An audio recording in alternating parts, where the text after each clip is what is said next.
Friends, आपका मेरे video channel स्वागत है। आज हम बात करेंगे सीएमए कोर्स में से कॉस्ट अकाउंटिंग मॉड्यूल में से बजटरी चैप्टर में से कि भाई प्रोडक्शन बजट कैसे प्रिपेयर करें, उसके बारे में हम आज बात करेंगे। उसके लिए मैंने लिए हुए illustration first, second and 14। Okay, चलिए सबसे पहले फर्स्ट वाले इलस्ट्रेशन के बारे में बात करते हैं। यहाँ पे हम सबसे पहले देख लेते हैं कि प्रोडक्शन कैसे फाइंड आउट करें। कि हमको जो कुछ भी सेल्स के यूनिट दिए होंगे उसके अंदर क्लोजिंग स्टॉक के यूनिट ऐड करेंगे एंड ओपनिंग स्टॉक के यूनिट लेस करेंगे तो हमको प्रोडक्शन की यूनिट मिल जाएंगे। ओके, यहाँ पे हमको क्या क्या इन्फॉर्मेशन दी हुई है इलस्ट्रेशन फर्स्ट के बारे में वो सबसे पहले देख लेते थे। यहाँ पे हमको लिखा हुआ है कि भाई 3 मंथ के लिए बजट प्रिपेयर करना है। ओके, मार्च एंडिंग तक यहाँ पे कहने का मतलब है कि जनवरी, फरवरी एंड मार्च का। ओके, तो उसके लिए हमको कुछ इन्फॉर्मेशन दी हुई है। यहाँ पे estimated stock on 1 January.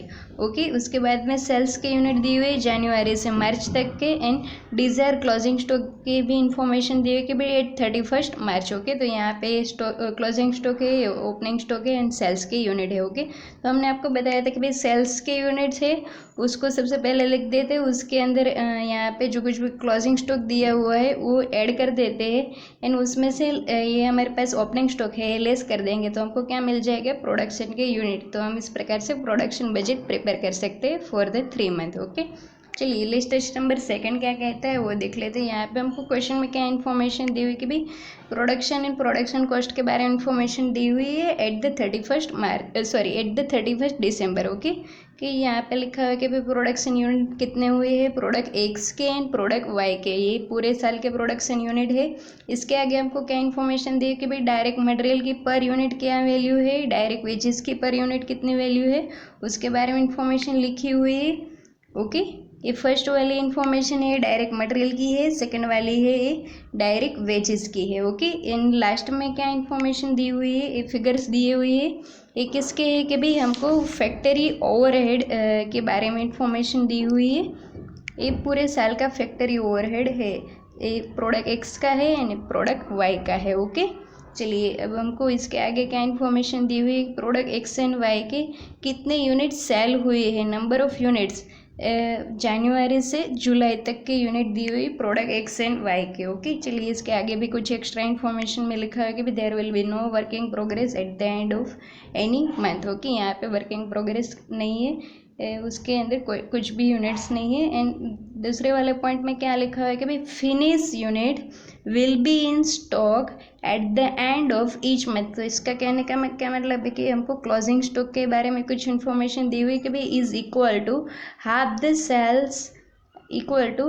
Sales for the next month. यहाँ पे कहने का क्या मतलब है कि यदि हमारा जनवरी का जो कुछ भी सेल्स है, यहाँ पे मैं आपको बता ही देती हूँ क्वेश्चन में, यहाँ पे जनवरी का सेल्स कितने यूनिट है कि भाई 10,000, तो हम क्या कह सकते हैं कि भाई दिसंबर मंथ का क्लोजिंग स्टॉक कितना आएगा, इससे हाफ, तो कितना आएगा 5,000 यूनिट आएंगे। ओके, यहाँ पे हमको क्या प्रिपेयर करना है कि भाई हमको 6 मंथ का बजट प्रिपेयर करना है अप टू 38 जून। ओके, तो यहाँ पे कहने का मतलब है कि हमको जनवरी से जून तक का प्रोडक्शन बजट प्रिपेयर करना है। इसके साथ में हमको summarize cost of production budget भी प्रिपेयर करना है। ओके, तो चलिए सबसे पहले हम प्रोडक्शन बजट प्रिपेयर कर लेते हैं। तो यहाँ पे हमने आपको सबसे पहले हमने सेल्स के यूनिट लिख दिए, ये तो हमको क्वेश्चन में दिया हुआ है। चलिए अब हम बात करेंगे क्लोजिंग स्टॉक के बारे में। तो यहाँ पे हम कह सकते हैं कि जनवरी मंथ का क्लोजिंग स्टॉक कितना आएगा कि भाई फरवरी मंथ का जितना भी सेल्स होगा उससे हाफ। तो यहाँ पे फरवरी मंथ का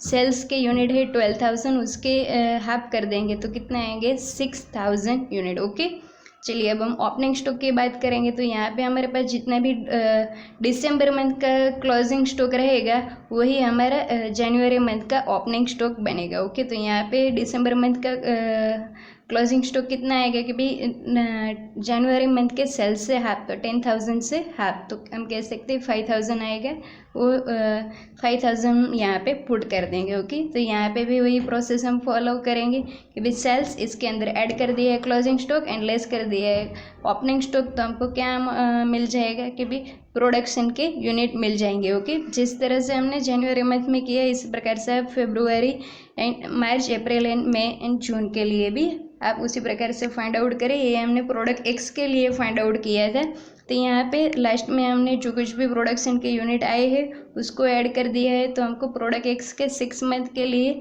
यूनिट मिल गए हैं 1,11,000 यूनिट। ओके, तो आप इस प्रकार से प्रोडक्ट वाई का भी फाइंड आउट कर सकते हैं। तो उसके लास्ट में कितने यूनिट टोटल मिले हैं 6 मंथ के लिए कि भाई 1,27,000 यूनिट। ओके, चलिए हमारे पास जितनी भी कॉस्ट है वो हम ऐड कर देंगे तो हमको क्या मिल जाएगा, summarize cost of production budget. Okay, 6 month के लिए हमको मिल जाएगी। यहाँ पे हमको क्वेश्चन में क्या क्या चीज़ें दी हुई, मटेरियल है, डायरेक्ट वेजेस है एंड वेरिएबल फैक्ट्री ओवरहेड है। ओके, यहाँ पे हमारे पास मटेरियल की पर यूनिट हमको वैल्यू दी हुई क्वेश्चन में, प्रोडक्ट एक्स की है 12.5 per unit. Okay, and product Y की है 19 रुपीज़ पर यूनिट। ओके, तो यहाँ पे हमारे पास जो कुछ भी हमने प्रोडक्शन के यूनिट फाइंड आउट किए हैं प्रोडक्ट एक्स के वो थे 1,11,000 यूनिट, उससे पर यूनिट वैल्यू को हम मल्टीप्लाई कर देंगे तो हमको मटेरियल की वैल्यू मिल जाएगी। आप इस प्रकार से प्रोडक्ट वाई का भी फाइंड आउट कर लीजिए।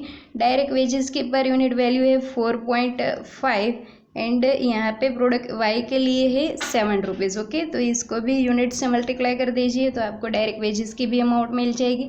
चलिए अब हम इसके आगे हम बात करते हैं फैक्ट्री ओवरहेड की। ओके, तो यहाँ पे तो हमको 31 दिसंबर तक की इन्फॉर्मेशन दी हुई थी कि भाई ये पूरे साल का हमको फैक्ट्री ओवरहेड की अमाउंट दी हुई है।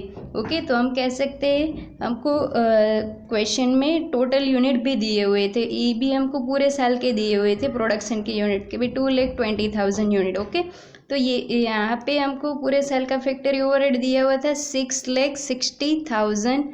ओके, इन यहाँ पे हमको 6 मंथ तक कितना प्रोडक्शन यूनिट हुआ है कि भाई 1,11,000। ओके, तो वहाँ पे कितना आएगा। ओके, तो यहाँ पे हम 6,60,000 को मल्टीप्लाई कर देंगे 1,11,000 से, डिवाइड कर देंगे 2,20,000 से, तो हमको प्रोडक्ट एक्स के लिए वैल्यू मिल जाएगी फैक्ट्री ओवरहेड की, वो आएगी 3,33,000। ओके, तो आप इस प्रकार से प्रोडक्ट वाई का भी फाइंड आउट कर लीजिए तो उसकी भी आपको अमाउंट मिल जाएगी।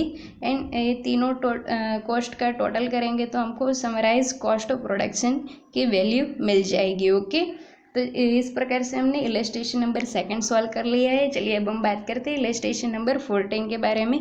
ये भी कुछ उसी तरह का ही है।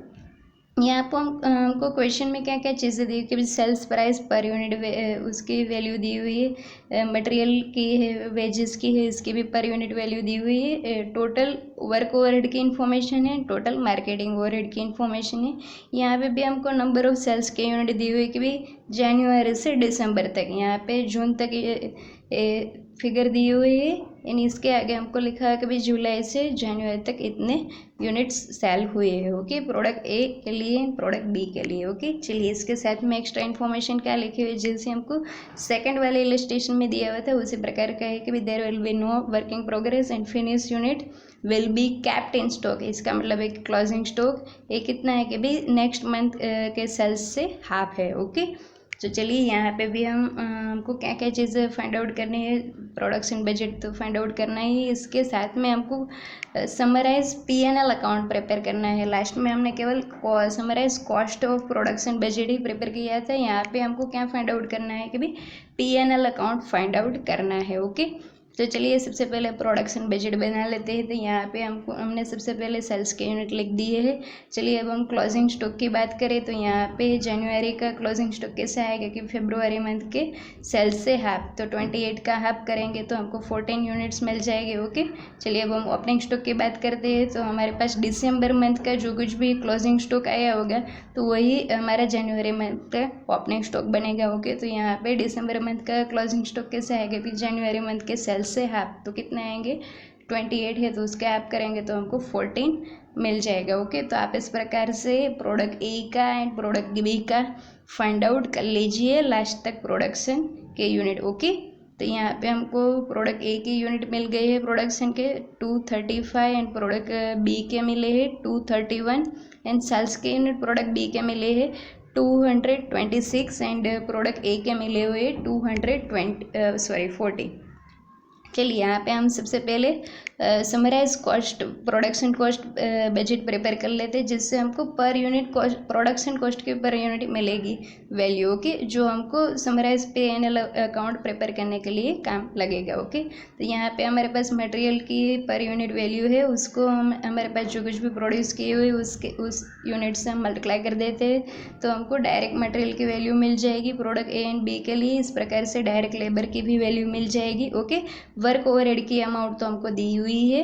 ओके, तो ये तीनों को हम ऐड करेंगे तो हमको क्या मिल जाएगा, टोटल प्रोडक्शन कॉस्ट। ओके, तो इसको हमारे पास जितने भी यूनिट प्रोड्यूस किए उससे हम डिवाइड कर देंगे, तो हमको क्या मिल जाएगा, कॉस्ट पर यूनिट मिल जाएगी। प्रोडक्ट ए की आई है 68 एंड प्रोडक्ट बी की आई है 53 रुपीज़। ओके, तो चलिए अब हमारे पास जो कुछ भी सेल्स है उसकी वैल्यू में से हमारे पास जितने भी कॉस्ट है ये हमने वो हम लेस करेंगे, तो हमको क्या मिल जाएगा, प्रॉफिट की अमाउंट मिल जाएगी। ओके, तो हमारे पास सेल्स के यूनिट हमने अभी फाइंड आउट किए थे प्रोडक्शन बजट में, तो वो कितने आए थे, 240। ओके, हमको क्वेश्चन में सेल्स की पर यूनिट वैल्यू भी दी हुई थी, सेलिंग प्राइस वो है 100 रुपीज़ है। प्रोडक्ट ए के बारे में है, इन दोनों को मल्टीप्लाई करेंगे तो हमको प्रोडक्ट ए की सेल्स की वैल्यू मिल जाएगी, वो आई है 24,000 रुपीज़। चलिए अब हम इसमें से क्या लेस करेंगे कि भाई production cost of goods sold, ये वर्ड आप ध्यान से पढ़िए।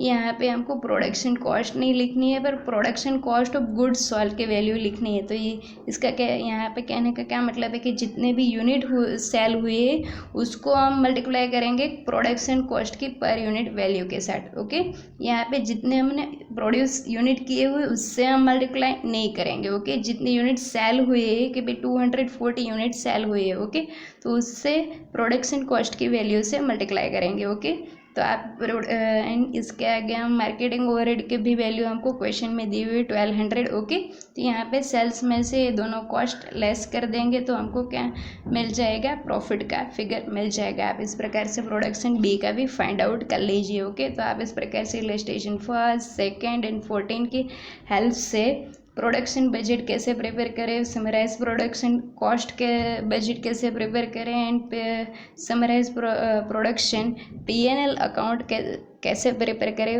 वो आप इस तरह से सीख सकते हैं। यदि आपको इसके अंदर कोई डाउट लगे तो मुझे कमेंट बॉक्स के अंदर पूछना ना भूलें। मेरे चैनल को लाइक एंड सब्सक्राइब जरूर करें। Thanks for watching this video.